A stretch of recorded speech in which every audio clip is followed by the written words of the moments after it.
Hey guys, my name is Elijah, and in this tutorial I will show you how to embed PDF in Notion. So this is actually pretty simple and straightforward, just follow my steps. So I will create a new page for this.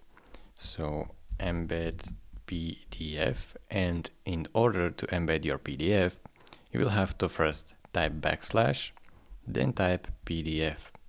Here, select the PDF embeds. Now, as you can see, you have two options.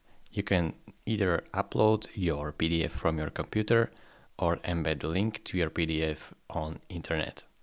So choose which one fits you the best. I will choose upload. In order to upload your PDF, click on choose a file. Right now, choose your PDF on your computer and double click it, and it will automatically upload to your Notion page and display right here.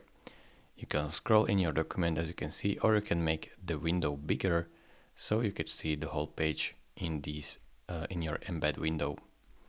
Thank you very much for watching. If this video was helpful to you, consider subscribing and liking this video, and I will see you in the next tutorial.